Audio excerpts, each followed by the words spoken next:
Bueno, vamos a empezar el último tema del curso. En 4 sesiones lo tengo puesto y quizá una de una corrección de ejercicios, pero bueno, también depende de cómo vayáis, porque prácticamente de aquí no suelen preguntar gran cosa, ¿de acuerdo? Es más que nada, es un tema, a mí me gusta mucho, es un tema muy práctico, lo que pasa es que muy raro de ver porque verlo en teoría, algo que es muy de laboratorio, muy de tocar cosas, pues es complicado. Pero bueno, la salida que hicimos a la universidad de las prácticas también ayudan bastante a entender a lo mejor alguna de las partes del tema, ¿de acuerdo? Bien, biotecnología. Primero, parece una palabra muy nueva, una técnica muy nueva, algo completamente moderno, pero realmente si miramos la definición, conjunto de técnicas que utilizan organismos vivos o compuestos que vienen de ellos, por ejemplo enzimas, para la obtención de productos, bienes y servicios.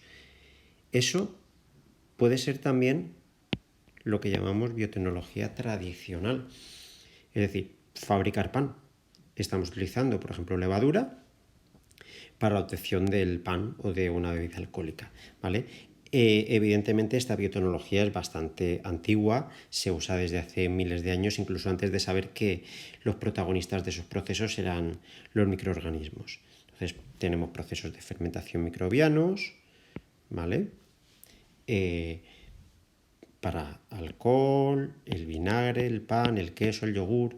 Recordar que para el vinagre primero teníamos que hacer una fermentación alcohólica y después unas bacterias se encargaban de oxidar ese etanol para transformarlo en vinagre.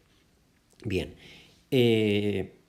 después tenemos ya la biotecnología moderna. La biotecnología sensu estricto, que sería la que nace a finales del siglo XX con las técnicas de ingeniería genética y bueno, pues apareció, como pone aquí, gracias a avances en bioquímica, micro, inmuno y sobre todo de genética molecular.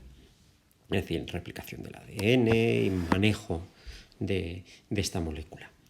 Y por último, una biotecnología contemporánea, actual, que añade al anterior un montón de avances tecnológicos súper importantes. Avances en informática, avances en nanotecnología. Y bueno, todos estos avances han permitido secuenciar de forma masiva genomas de un montón de organismos. De hecho, nacen nuevas ramas como la bioinformática o la nanotecnología ligada a la biotecnología, que si miráis planes de estudios de asignaturas de grados de biotecnología, aparecen asignaturas de bioinformática, tal cual, ¿vale? Y bueno, pues también ha permitido edición de genomas, es decir, modificar como si estuviéramos en un procesador de texto las letras o las bases que queramos, ¿de acuerdo? Esta técnica se llama técnica del CRISPR, está mencionada desde hace ya varios años como que les van a dar un Nobel a los creadores de la técnica, pero bueno, parece que todavía se resiste. Aquí en España estamos muy interesados, aquí en Alicante estamos muy interesados porque uno de los investigadores que puso en marcha todo esto del CRISPR es un investigador de la Universidad de Alicante. De hecho, os lo comenté y de hecho el chico que vino, Pedro, a hacer las prácticas, os comentó que había sido también profesor suyo. Bueno, la biotecnología moderna y la contemporánea están basadas en técnicas de ingeniería genética, que son las que vamos a ver a continuación. Estas técnicas permiten manipulación y transferencia del material genético entre individuos para obtener organismos genéticamente modificados, también llamados organismos transgénicos, ¿vale? Vamos a empezar a ver las herramientas que se utilizan en las técnicas de ingeniería genética. La primera herramienta, una de las más usadas y por más tiempo, desde hace más tiempo, son las enzimas de restricción. Son enzimas que rompen el ADN por una secuencia específica. Realmente se aislaron primero de bacterias porque son parte de una especie de sistema inmunológico que tienen ellas. Cuando entra ADN vírico, pues tienen estas enzimas que lo que hacen es trocear lo que les entra, ¿de acuerdo? Se llaman endonucleasas también, además de enzimas de restricción. ¿Qué hacen? Pues como he dicho, siempre cortan en la misma secuencia, que vamos a llamar secuencia diana. Y tenemos de dos tipos. Las más usadas son estas de aquí, que cortan dejando extremos que se llaman cohesivos. Es decir, extremos, como veis aquí, esto no corta aquí y corta aquí. Entonces aquí deja un trocito y aquí deja un trocito con el que puedes después volver a unir de manera específica, de una manera bastante fácil, gracias al apareamiento de bases. Es decir, a la hora de cerrar esto, aquí solamente podrá parear algo que tenga una monohebra así. Si no hay nada con una monohebra de 4 nucleótidos que tenga GATC, eso no puede casar en ese sitio y por lo tanto no puede cerrarse. Son, como digo, las más usadas y son muy útiles. Ya veremos después algunas técnicas más adelante. Bien, después están otras que dejan extremos romos, que cortan en el mismo sitio en las dos cadenas y entonces no hay ningún trocito monohebra que sirva después para hibridar de manera específica, ¿vale? Si lo único que quieres es trocear el ADN para hacer lo que se conocen mapas de restricción o algún tipo de estudios de marcadores, ahora os comento enseguida qué es eso, pues sí que se pueden utilizar. Por ejemplo, como cortan en secuencias específicas y la mayoría de nosotros tenemos ADN, bueno, la mayoría, cada uno de nosotros tenemos ADN diferente, por lo tanto, también tendremos diferentes dianas para diferentes enzimas de restricción. De tal manera que si yo corto en trocitos mi ADN, el tamaño de los trocitos que van a salir será distinto al tamaño de los trocitos de otra persona. Y eso se puede utilizar fácilmente sin necesidad de secuenciar todo mi genoma para saber, por ejemplo, en el caso de un delito, si el ADN que está en ese cuchillo, por ejemplo, es de una persona o de otra. No se escanea todo el ADN, sino que se parte en trocitos y se mira como si fuera un código de barras a quién corresponden esos trocitos. ¿De acuerdo? Por tanto, ahí sí queda igual utilizar una enzima con cortes cohesivos que una enzima con cortes romos. Se conocen un montón de nucleasas de restricción diferentes y cada una con su secuencia diana. No es necesario memorizarlas, hay unas bases de datos donde tú puedes ver perfectamente las enzimas de restricción que tú necesitas para la investigación que vas a hacer. Por ejemplo, tú necesitas más o menos, tengo que cortar por esta zona, a ver, ¿qué enzimas de restricción me cortan por aquí? Y eso evidentemente hay herramientas informáticas que te lo dicen al momento. Tú le introduces en un fichero la secuencia de lo que tú quieres cortar y el ordenador rápidamente te devuelve, a ver, esta enzima te va a cortar aquí, aquí, aquí, esta aquí, aquí, esta no te va a cortar en ningún lado, etcétera, ¿vale?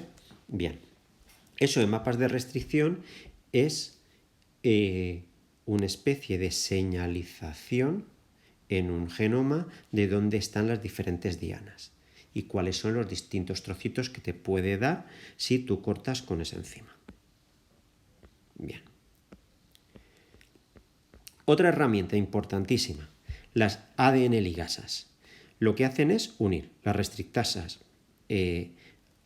Cortaban estas, las otras en las tijeras, estas son el pegamento.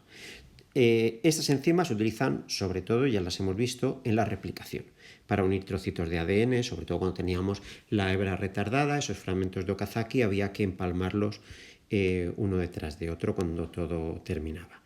Entonces, bueno, pues una de las que más se utiliza es una ligasa procedente de un bacteriófago, se llama bacteriófago T4, y se produce por ingeniería genética. Se ha cogido el ADN el gen de esa ligasa, se ha metido en bacterias y a producir de manera industrial para los laboratorios, etc. Mirad, aquí tenemos en este dibujo una especie de esquema de cómo funciona el asunto. Mirad, yo utilizo una enzima de restricción y corto aquí y aquí. ¿vale? Esto es un plásmido con una secuencia que yo quiero meter. Imaginaros que aquí está el gen de lo que me dé la gana. Imaginaros que quiero hacer un transgénico que exprese insulina humana para fabricarla. Por ejemplo, una bacteria para producir insulina para los diabéticos, se le introduce el gen de la insulina humana para que produzca esa insulina y poder aislarla y que esos diabéticos puedan inyectársela. Entonces yo cojo en un plásmido e introduzco el gen humano, ¿vale? Entonces yo corto, como he dicho, el plásmido y corto el genoma de la bacteria. Ahí está. Vale, es que vamos a borrar que después... Bien. Entonces, al cortar en el mismo sitio, ¿qué pasa? Que este trocito de aquí aparea con este trocito de aquí. Y este trocito de aquí puede aparear con este trocito de aquí. De tal manera que si mezclamos los dos trozos de ADN cortados con la misma, y eso es muy importante, con la misma enzima de restricción, puede ser, porque puede ser que esto recircularice de nuevo, o puede ser que esto, igual que lo hemos cortado, vuelva a empalmar exactamente igual sin incorporar nada. Pero hay una posibilidad de que se enganchen el plásmido con el genoma de la bacteria correspondiente, dando lugar a lo que se conoce como un genoma recombinante, un genoma que posee la información de la bacteria y la nueva información que yo le he introducido. Para eso, como he dicho, primero cortamos, luego mezclamos los dos trocitos y luego metemos la ADN ligasa y esperamos, cruzamos los dedos, para que haga trocitos como los que yo quiero, ¿vale? Después vendría otro proceso que sería meterle eso a las bacterias o cultivar las bacterias y comprobar que el trocito de ADN que tienen está realmente integrado y no se ha recircularizado o vuelto a empalmar o lo que sea. Bien. Después tenemos las recombinasas. Las recombinasas se utilizan desde relativamente hace poco. Y está muy bien, porque es un 2 en 1. En un solo paso te van a cortar y te van a pegar. No necesitas hacer 2 pasos en el laboratorio. Son menos enfarragosas. Perdón. Existen 2 tipos. Las que se utilizan en la profase 1 de la meiosis, que se utilizan más bien poco, y las que usan los bacteriófagos para insertar ADN dentro del genoma de las bacterias, ¿vale? Recordar el ciclo lisogénico, ¿vale? En ese ciclo lisogénico el virus se metía dentro del genoma de la bacteria y ahí permanecía inactivo durante un tiempo. Bien, para hacer eso necesitas una recombinasa. ¿Qué es lo que hace una recombinasa? Lo que hacen es sustituir un trocito por otro, ¿vale? Imaginaros que esto de aquí es la bacteria. Bueno, al revés. Ah, mierda. Vale. Esto aquí es el ADN de la bacteria. Y esto es el plásmido. Lo he dicho bien al principio, estoy empanado. Ya que estoy, borro. Esto está solo, se me va la pinza. Bueno, esto ahora sí, y ahora me ha cambiado de color. Es la bacteria y esto el trocito de ADN exógeno que yo le quiero meter, con un determinado marcador o gen que quiero introducir. Así me gusta más. Bien, entonces, ¿qué es lo que hace? Necesito saber la secuencia de ADN que hay aquí y que hay aquí.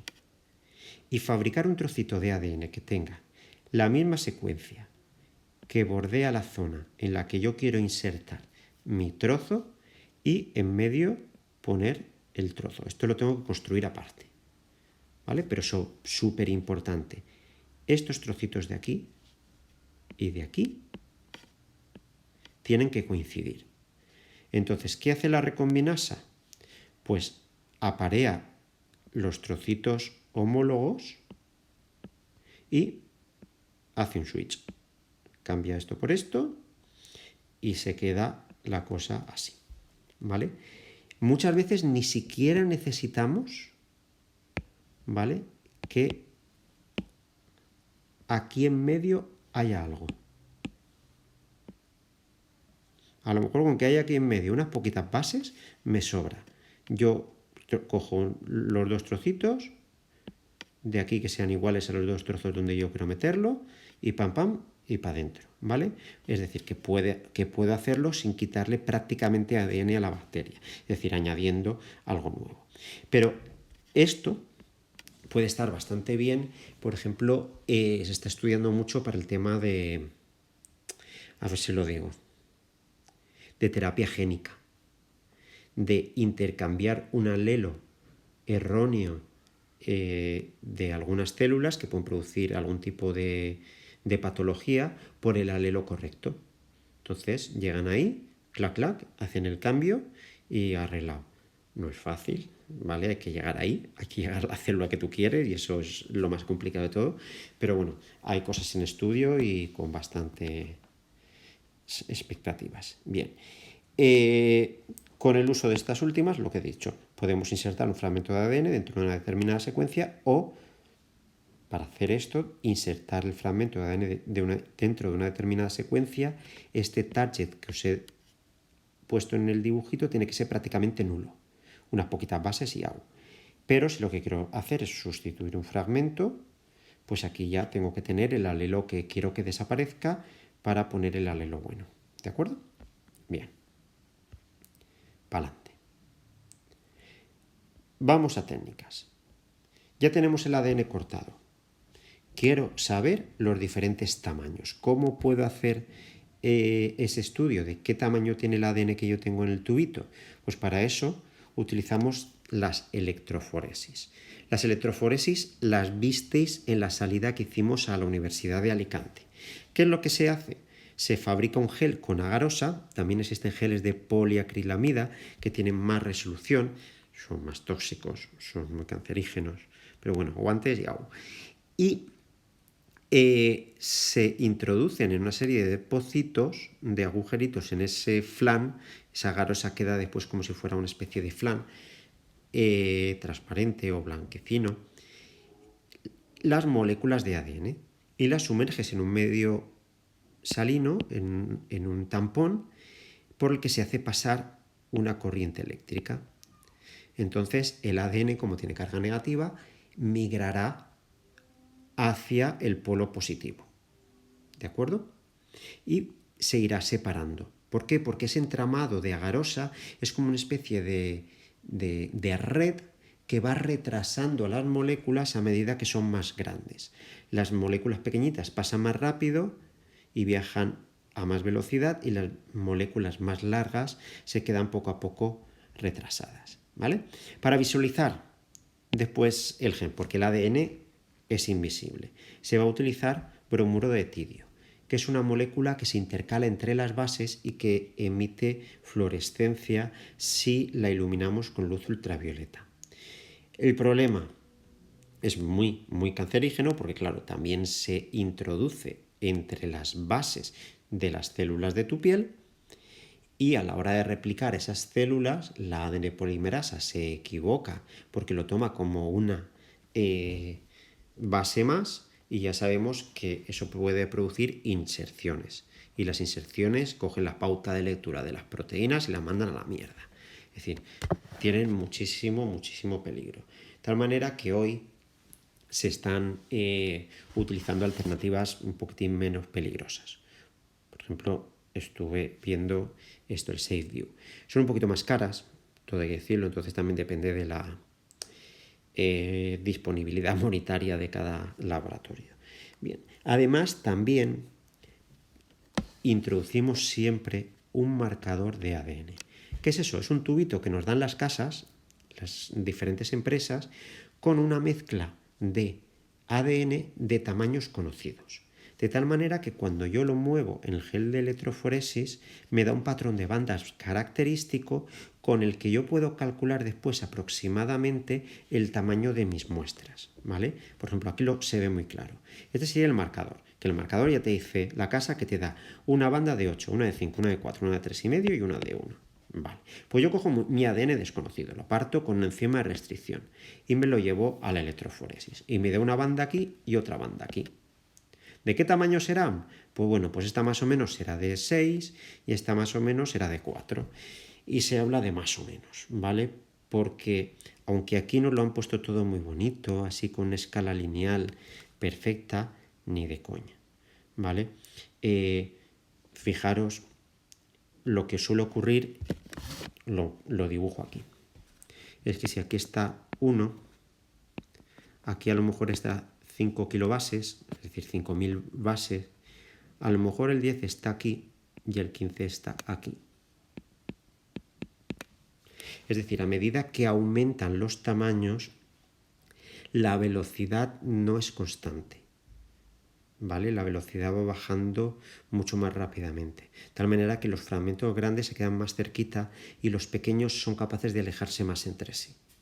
Entonces, eso no te permite saber exactamente el tamaño, porque vamos, no es cuestión de medir y decir, a ver, si esto está a 8, esto está a 5, pues esto, lo divido entre 3 y esto es 6. No, ni de coña, ¿vale?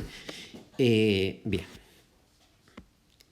Simulación, no le pinchéis aquí porque no pude modificar el link, que eso era un link a una aplicación que hay por ahí, pero ya está pasada de moda ya, eso es una cutrería.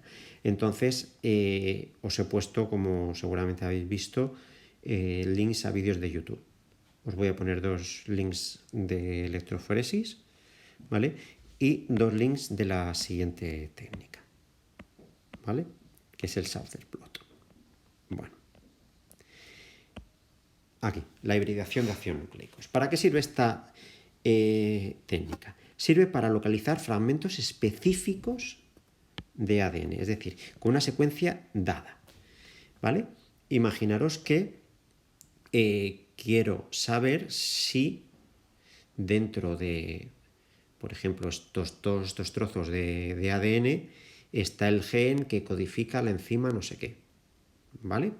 Porque no me quiero yo secuenciar el genoma entero de esta planta, por ejemplo, pero como secuencié el genoma entero de una planta cercana a ella desde el punto de vista evolutivo, más o menos la secuencia de ese gen tiene que ser parecida. ¿Estará ese gen ahí en esa planta? Sí, no. Pues voy a localizarlo. Troceo eso y utilizo hibridación de ácidos nucleicos para localizar si esa secuencia específica se encuentra o no se encuentra. Si lo que estoy buscando es un trozo de ADN, llamo a esta técnica Saucer. Si lo que estoy buscando es un RNA mensajero, se llama Norther, ¿vale? Es decir, con esta técnica lo que busco es si un determinado gen se está expresando en una determinada célula, ¿vale? Eso se puede hacer directamente también in situ, dentro de la muestra de un tejido. Oye, ¿esta célula me está expresando el gen de no sé cuántos? Sí, no, vale. Y con una serie de técnicas pues puedo averiguarlo, ¿vale? Esta primera técnica se llama Saucer porque era el apellido del creador de la técnica. Esta técnica se llama Norther por el cachondeo. De hecho, existe otra para detectar proteínas que, se llama Western. Imaginación al poder, chicos. ¿Qué le vamos a hacer? Bueno, el caso. ¿En qué consisten tanto el Saucer como el Northern? Son muy parecidas, ¿vale? La de Western es diferente porque las proteínas no tienen nada que ver con ácido nucleico, pero bueno, vamos a estas primero. Bueno, las Western no las vamos a ver. Se desnaturalizan los fragmentos, ¿vale? Desnaturalizamos el ADN con una serie de sustancias y entonces los separamos en una electroforesis. Es súper importante que la electroforesis, el ADN corra desnaturalizado, es decir, monohebra, no como doble hélice, si no, no hacemos una mierda. Bien, entonces, evidentemente tenemos que romperlo si estamos utilizando ADN. Si estamos utilizando ARN mensajero, lo que hacemos es, a partir de la célula correspondiente hacemos una extracción en laboratorio de ARN mensajero y es el ARN mensajero el que pasamos a la electroforesis. Como os he dicho antes, existen variedades de esta técnica que te permiten hacerlo directamente en el tejido para averiguar si algo se está expresando in situ. ¿De acuerdo? Bien. El caso es que una vez hacemos la electroforesis, pasamos esos trocitos a un filtro de nitrocelulosa, no es una especie de papel gordo. Y incubamos, una vez están esos trocitos de ADN en ese filtro de celulosa, ese filtro de celulosa lo incubo con una sonda marcada. ¿Qué es una sonda marcada? Es un trocito de ADN complementario al trozo que yo quiero detectar, marcado con isótopos radioactivos o marcados con fluorocromos. ¿Vale? Después lavamos lo que no se ha unido y observamos. Si hay radioactividad o fluorescencia, es que ese trocito es el que yo estaba buscando. Si no hay, pues no estaba ese trocito. ¿Vale? Aquí vemos con diferentes pasos lo que os he comentado. Lo de simulación igual, pasar hasta el culo de ella. Y también tenemos dos vídeos que más o menos lo explican bien. Tenemos aquí la electroforesis, con un patrón de ADN y unas bandas con un montón de fragmentos, entre los cuales yo quiero saber si se encuentra el fragmento con la secuencia que yo estoy buscando. Bien, ¿qué hago a continuación? Pues ese gel de electroforesis lo pongo en una cajita con tampón, con líquido más sales, minerales, una esponja, que sería todo esto, le han cambiado el color para diferenciar la parte sumergida de la parte emergida, y encima de esa esponja vamos a poner el gel. Esto de aquí es el gel de agarosa. Encima del gel de agarosa le pongo un trocito de papel de nitrocelulosa que han metido en un pedazo de bloque bestial. Es un papelito, ¿vale? Y después de ese papelito le ponemos un bloque de papel absorbente y un peso, ¿vale? Entonces, al poner este montaje, el agua va a moverse por capilaridad hacia arriba. Y ese movimiento de agua ascendente va a arrastrar todo el ADN que estaba aquí al filtro de nitrocelulosa. A continuación, cogemos el filtro de nitrocelulosa y lo irradiamos con luz ultravioleta. ¿Qué hace la luz ultravioleta?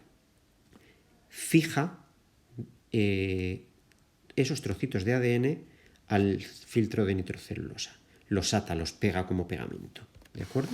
Entonces, a continuación, me cojo el filtro de nitrocelulosa con el ADN ahí fuertemente unido gracias a la luz ultravioleta y lo meto dentro de una bolsita de plástico de estas de zip con agua y la sonda de ARN o de ADN, la sonda que yo quiera, marcada radioactivamente o con fluorocromos. Lo dejo ahí un rato, le hago un lavado y observo que veo bandas. Perfecto, tengo el ADN que yo quería observar. ¿De acuerdo? Y esto es todo por hoy. El próximo día... no, falta esto. Vale, el próximo día PCR, pero ahora falta esto. Bien, como veis, el montaje es un poco enfarragoso. No os podéis ni imaginar. Yo he hecho de esto y te puedes tirar tú una puñetera mañana para hacerlo. Y eso, y días que cuando tienes tiempo libre te pones a cortar papelitos en trocitos de los geles para poder amontonar. Y ahí estás con la guillotina haciendo manualidades como un idiota. Pues bien, hoy en día las cosas han mejorado bastante y utilizamos microchips de ADN. ¿Qué tienen estos microchips? Pues se inmovilizan más de 500.000 sondas distintas en menos de 1 centímetro cuadrado. ¿Vale? Nanotecnología al poder. De tal manera que lo que tú haces es, las sondas, fijaros, son las que están fijas y los fragmentos de ADN que tú quieres testear para ver si está la secuencia que tú quieres, son las que marcas. Marcarás con ayuda de una PCR, ¿vale? Los fotocopiarás a lo bruto todos y en ese fotocopiado introduces esos marcadores. ¿Qué es un cDNA? Mirar, el ADN es muy estable. El ARN se rompe con mirarlo. Es súper, súper, súper delicado. Entonces, si yo lo que quiero ver es patrones de expresión, es decir, ver si tengo un determinado ARN mensajero o no lo tengo, puedo utilizar como sondas esos ARN mensajeros y cruzar los dedos de que no se me rompa la sonda y pierda todo mi dinero, o fabricar sondas de ADN complementario. ¿Qué es eso? Pues meto en un aparato de PCR ARN mensajero y meto la enzima retrotranscriptasa de los retrovirus. Y esas enzimas, recordar, leen la información de ARN para fabricar ADN. A ese ADN fabricado a partir de ARN mensajero lo llamo cDNA. Y va a ser diferente al DNA original, porque recordar que en eucariotas el ADN tiene intrones y exones y tengo que cortar trocitos y volverlos a empalmar. De tal manera que en el ARN mensajero solamente están los exones con la información correspondiente. De tal manera que ese cDNA solo tendrá esa información, no tendrá, estará libre de intrones, ¿de acuerdo? Y por tanto, como es una molécula de ADN, va a ser mucho más estable, no se va a romper y voy a poder trabajar con ella de manera más cómoda, ¿vale? Entonces, las ondas de ADN se estudian para ver si en un determinado genoma existe o no existe un gen determinado, y el RNA o cDNA se utilizan para comprobar si en una determinada célula o en un determinado tejido se está expresando, y en un determinado momento, también es cierto, se está expresando o no un determinado gen, ¿vale? ¿Qué pasa? Que como estas sondas, estos microchips, ya os digo que en 1 centímetro cuadrado puedes tener 500.000 sondas distintas, 500.000 genes distintos. Con muy poco espacio, tú puedes ver el patrón de expresión completo de una célula entera. Incluso puedes hacer una especie de escaneo del genoma de una manera muy, muy, muy rápida, ¿vale? Imaginaros que hago un microchip con las sondas de los alelos malos para todos los tipos de enfermedades genéticas conocidas. Simplemente con una gotita de sangre y con el ARN que yo saque de ahí, y con el ADN que saque de ahí, puedo comprobar si esa persona tiene alguno de esos alelos que le va a dar o bien mayor probabilidad de tener una enfermedad X o directamente tener la enfermedad, ¿vale? Como método de diagnóstico. Y después estos, que normalmente suelen tener marcadores de fluorocromos, se suelen marcar con fluorocromos, se leen en unas maquinitas con láser y te transforman el patrón de puntos que veis aquí en una información de, miren, en esta célula se está expresando esto, esto, esto, esto y esto, ¿vale? Bien, pues mirar este dibujito. Aquí lo que tenemos es las ondas que yo voy a testear, ¿vale? Y lo que mide el chip. ¿De acuerdo? Como veis, son un mogollón de espacios para testear alrededor de 500.000, como os he dicho. Eso está muy chulo. Bien, pues eso. El próximo día, ahora sí, empezaremos con la clonación, la PCR y todo eso. Bueno, pues hasta aquí, chicos. Descartar.